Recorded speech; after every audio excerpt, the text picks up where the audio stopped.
Aleppo makes a good base for exploring the surrounding countryside. It's recommended that 3 days are allocated to see the highlights of the area. The red line shows the route between Antioch and Aleppo, a distance of 80 kilometres. The black line shows the current Turkey-Syria border. On our first day of exploration we took the blue route, on the second day the green route, and finally on day 3 we took the light blue route. So here are some of the highlights of the highlights. St. Simeon's, not to be missed, is where a devout Christian spent 40 years living on top of a pillar. And then there's the eerie dead cities, over 600 of them, scattered throughout the province. You won't see anything like this anywhere else in the world. At Andara, there is the remains of a 3,000-year-old Hittite temple. But first, a word about our driver, Ahmed Kadur. As we mentioned in Aleppo Part 2, it was by chance that we met him, a family man with 8 children, as is customary for Muslims. Each child is treated as an absolute treasure, a gift from Allah. The family atmosphere is nothing we have ever seen or experienced before. Ahmed is an ex-military man, and after leaving the army as a tank driver, settled into civilian life as a tourism driver with over 25 years experience. One of the first questions he had for us was, do we have camels in New Zealand? Camels cost €1,000 each in Syria. What a welcome we got! With no expectation of payment, we were invited to his home to enjoy a sumptuous meal with his family. His wife's name is Farida, and his youngest son Abdul is 8 years old, and he's just amazing. Although his mum and dad don't go to the mosque to pray that often, little Abdul gets up at 4 AM every day and goes with his uncle down to the mosque to pray. On another occasion, on our 3rd day, we were passing nearby Ahmed's daughter's place. So on the spur of the moment we stopped by a chicken cooking shop out there and bought a few things for lunch. We offered to pay for everything, but the offer was refused. Another wonderful Syrian experience. Ahmed is also a grandfather. This is his son-in-law and one of his grandsons. Housing is expensive in Syria and couples share a house, so there are common areas like toilets and kitchens. It's a bit like a flatting situation. With our travel arrangements now in good hands, it suddenly seemed that Syria wasn't that far away from New Zealand.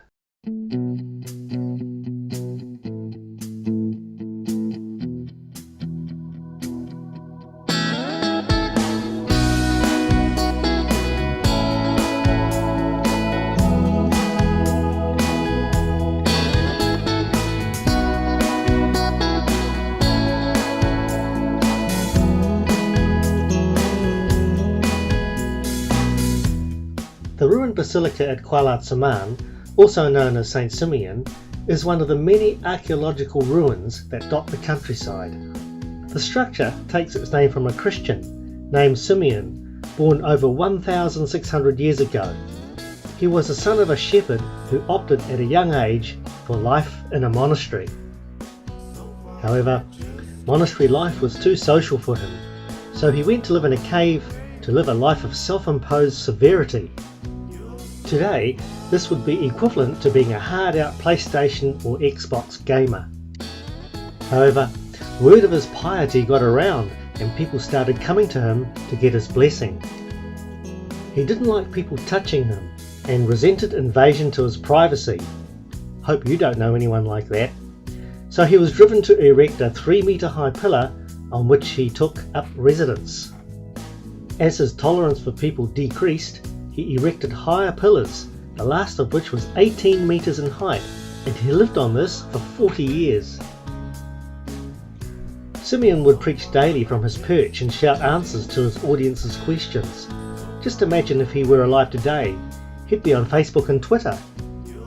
When he died in 459, Simeon was the most famous person in the 5th century world, and his body was buried in the great Christian centre of Antioch or Antakya. The resulting church was completed in 491 after 14 years of construction and is in remarkable condition for today. All that's left of Simeon's pillar is this boulder, reduced centuries ago by pilgrims chipping away at it for holy souvenirs.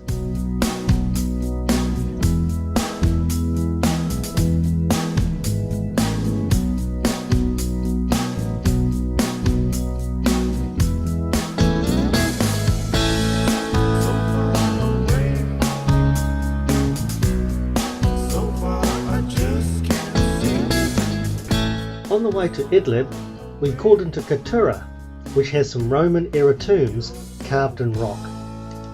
Inscriptions reveal it's the tomb of a veteran of the 8th Roman Legion.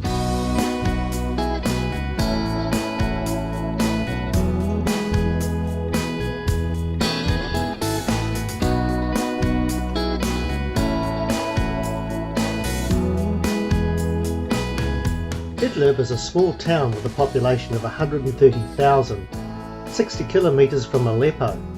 Its countryside is populated with over 7 million trees, mainly olive, and supplies nearly all of Syria's fruit requirements. It was here that we passed an electronic billboard that displayed the temperature, 48 degrees.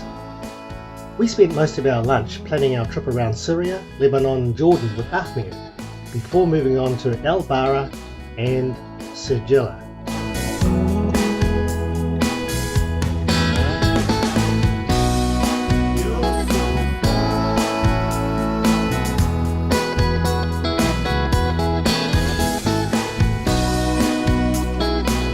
It's an eerie sort of a place. It's just dead quiet.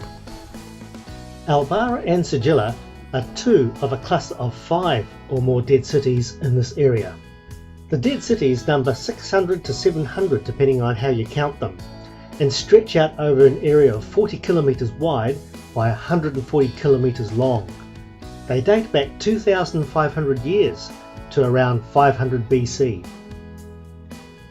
Al-Bara is surrounded by rich arable land and occupied a strategic position on the north-south trade route between Antioch and Apamea.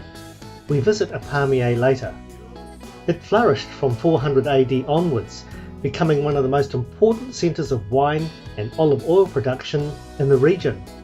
At its peak, it had 3 monasteries and heaps of churches. As it stands today, there's no route around the site, and you have to tramp through the undergrowth and groves of trees to discover old buildings and ruins.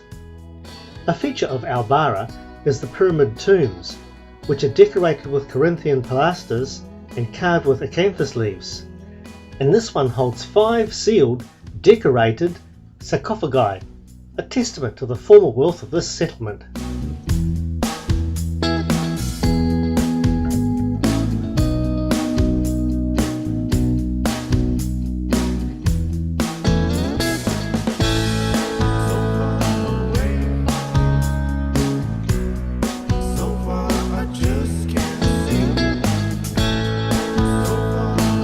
Sigilla is just a few kilometres down the road from Al-Bara.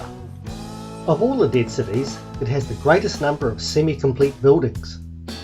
Although deserted for 1,500 years, the facades are still clean and sharp-edged. Historians and archaeologists have put a huge amount of work into documenting the settlement, so we got a really good idea of what all these dead cities were about. Recent discoveries show that these rural areas were inhabited by industrious and creative peasants who shared social habits with city dwellers. Now, you'll know what I mean if you're an Aucklander and you go to a small isolated town like Gisborne in New Zealand, or if you're from Gisborne and you come to a big city like Auckland. Over time, the people of Sigilla switched from worshipping pagan gods to Christianity, and some converted to Islam before the slow, progressive abandonment of the village.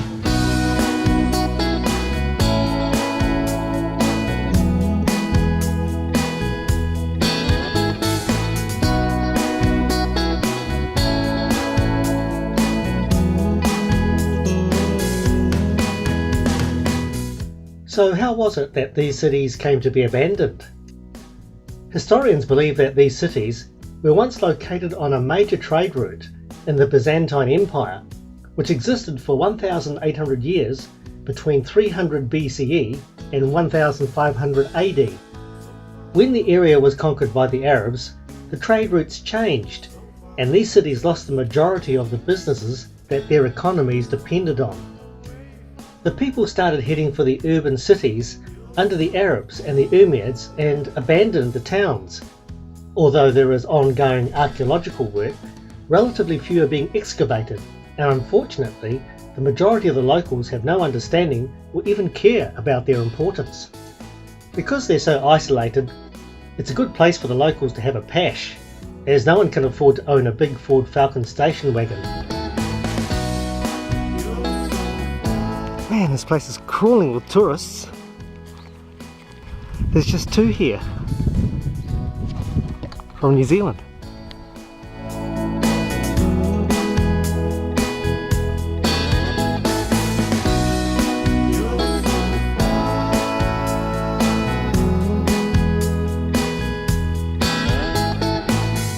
Elmara is a lively little market town that has a past that's more interesting than the town itself.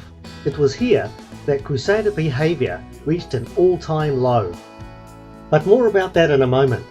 Right now, we take a look at its primary attraction, the museum. The Mosaic Museum here contains the most well-preserved mosaics we've ever seen. The museum building itself is 400 years old, and the 1,500-year-old mosaics come from the luxury homes and public buildings in the dead cities. No photos are allowed here unless you make a small donation to the security guard, who will then mysteriously disappear for the duration of your visit. And now, back to our history lesson while we wander around enjoying these beautiful mosaics. On December the 12th, in the year 1098, the Crusaders, and we're not talking about a rugby team here, attacked this Muslim town and slaughtered thousands in the name of Christianity. They boiled the pagan adults in pots and impaled the children on spits, grilled them, and then ate them. You can read about this in the Crusaders' own chronicles.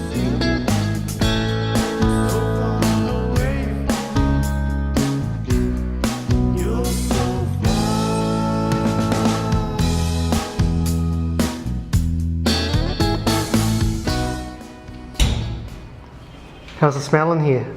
Pretty good. Is squat toilet or No, regular style?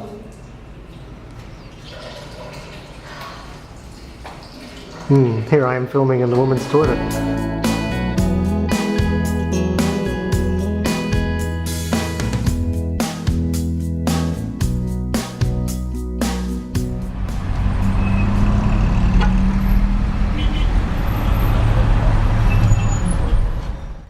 How is it?